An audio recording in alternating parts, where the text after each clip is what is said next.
Designer Note Subject 47.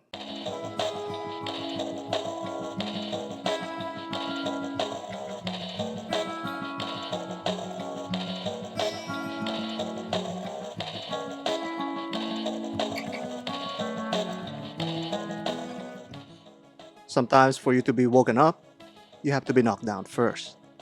Oris delivered a nice jab 2 weeks ago with the release of the Caliber 400, and it finally knocked us out with the new Oris Aquis date with this new in-house caliber movement. Let's talk about why this 1-2 punch is also a wake-up call to the watch industry.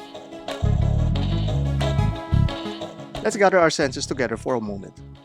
Oris is a well-respected watch brand that plays around the sub $4,000 field. After owning one for years, I can personally say that the Oris Aquis is a clear heavyweight within its watch class. It's robust, well-finished, and affordable. It's already a contender. With the new Oris Aquis date, the contender might just have become incredibly hard to beat. Like, comment, and subscribe for content you'd like to see next. Follow us on Instagram at Design Atelier Aruba for behind-the-scenes content. Submit your pics and videos to designatelierviewer@gmail.com. The dimensions are relatively the same with the other Aquis at 43.5mm wide and 50mm lug-to-lug span. The thickness is slightly thinner at 13.7mm compared to mostly 14mm for the previous Aquis. The case is rated for 300 meters water resistance with its screw-down crown and robust case construction. There are hefty crown guards to protect this signed crown, which has become a staple to the Oris design language. Across the side of the case is a lateral brushed finish that provides an industrial tool vibe to this somewhat conical case shape.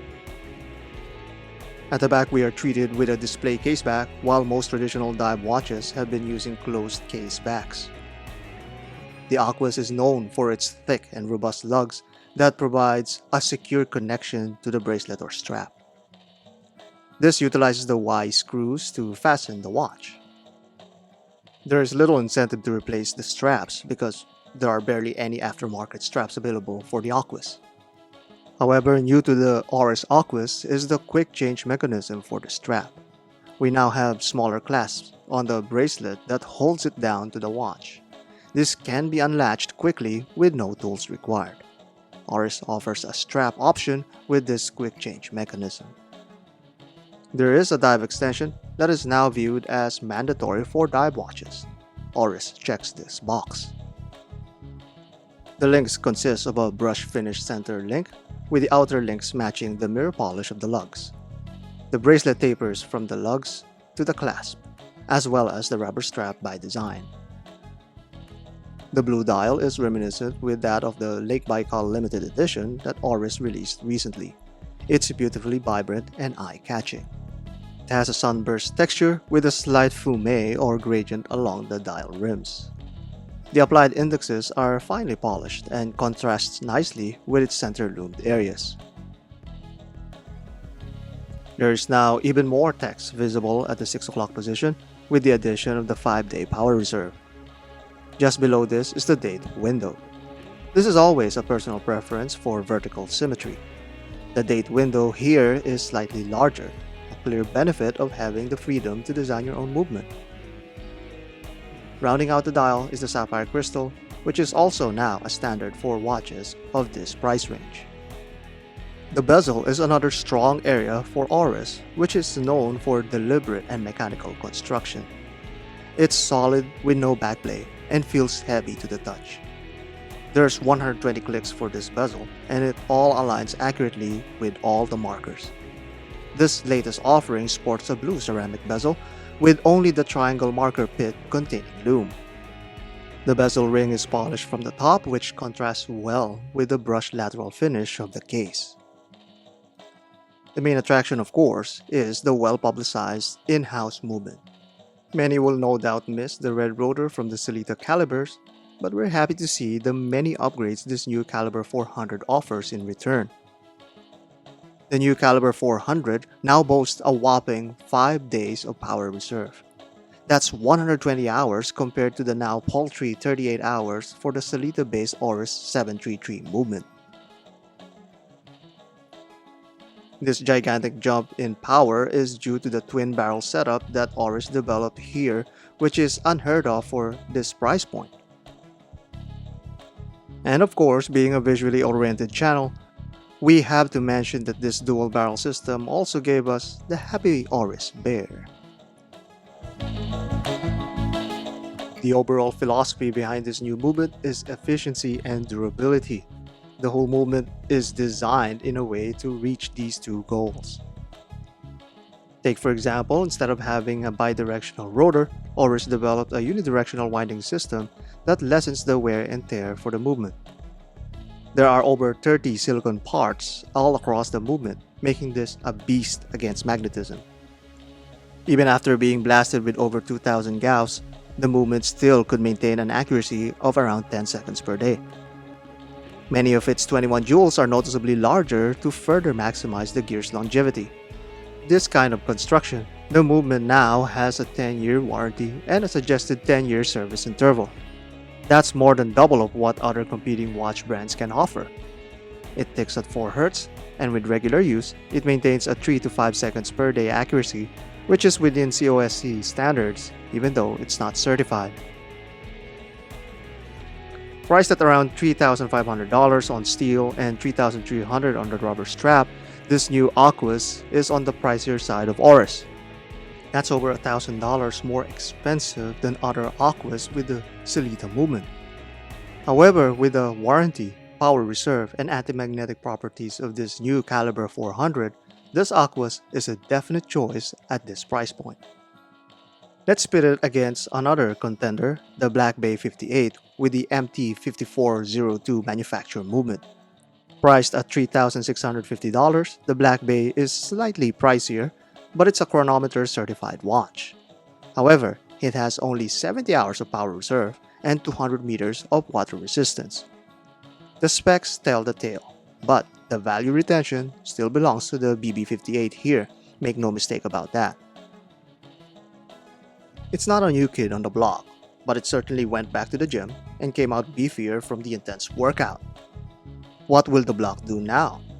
It punches harder, is more flexible, and can take on much more beating than the usual heavyweights.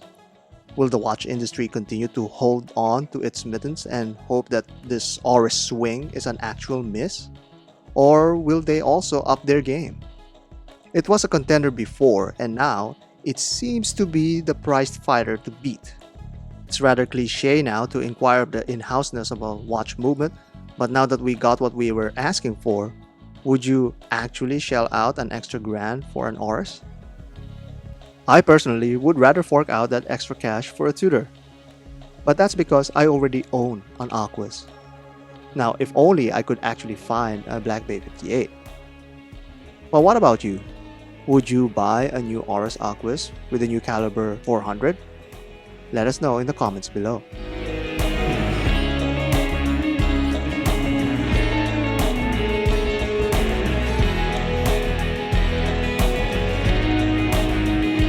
James A.R.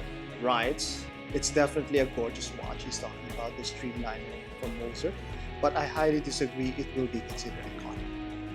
Moser is far too obscure of a brand outside of those deep into the hobby, and they don't produce at a scale required of something to become widely recognized, and as the definition of iconic entails.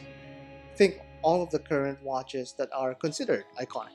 Speedmaster, Submariner, Nautilus, Omega and Rolex together put out over 1 million watches a year, and even Patek is close to 100,000. Moser makes 1,500 across all their models. You got a point there. If something is produced well enough, then it truly could become iconic because so many people would recognize it. But is a mass production or a wide production run enough of a metric to consider one iconic? Say for example the Ferrari F40. Compare that to other iconic cars, say for example the Porsche Carrera, you would readily see the difference of their production run. There's clearly far less F40. I don't know how many F40s there are, but there's certainly far less compared to Porsche Carreras out there.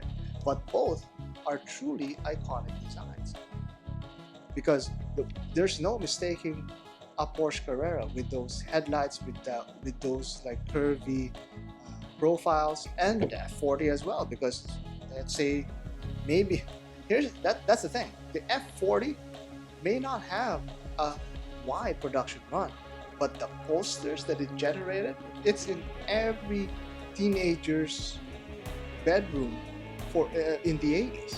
It's that iconic. So can we really say that a production run is the only metric that we should measure what iconic is? It definitely is one of the metrics, but it's not the only one. It has to be widely known. But here's the thing. We've talked about the AWM 500 earlier, and a few of the comments there mentioned that, hey, this new G-Shock looks like the new Moser Streamliner. So we may be onto something. It's already catching on to people that, hey, this is an iconic design. It's a well-known design. Even David B. SG remarked the same. Personally, he said that when he's wearing his Moser, perhaps only 1 of 1,000 people would know it, but other serious watch collectors will recognize it from 10 meters away. If recognition of distance counts, then the leading contenders such as Moser and Panerai, because indeed, you can spot a Panerai from a mile away. It's very iconic, that design. But can anyone tell the difference between an AP Royal Oak and a JP Laureato from a distance? Probably not, because the Laureato clearly looks like a spitting image of the Royal Oak from a mile away. But then again, that is just a testament of how iconic the Royal Oak's design is. And we feel that the Moser Streamliner has the ability to get there. But right now, there's a clear divide between the two arguments, whether it be iconic or not. But one thing is certain, that watch is one of the best looking watch to ever come out of 2020, and most everyone agrees. Not just us, even like real watch experts agree on that. And finally, Celine Driver again. Celine Driver just comments on almost every one of our videos. Thank you so much, Dane. Someone needs to send you a pocket knife, sir. Yes, that is true. If someone would be willing to do that, just let me know. Send us an email at designatelierviewer@gmail.com. Great review. I love my Islander ISL 24. He's talking about the Islander 18 that we reviewed recently. And Mark literally is killing it out there. He's out Seiko'd Seiko. Yes, that is true. Mark Frankel, president of Island Watch, is truly hitting it. It's really killing it with all of the different models that he released this year, and all of them are just like top-notch quality. The brilliance of their build is far better than what Seiko has been offering at an almost the same, even cheaper price range. If you look at Seiko's current offerings, here's looking at you, Seiko. They're just ramping up their prices, and for what you could have been spending on Seiko, you could be spending on an Islander, which is pretty much the Seiko's SKX, but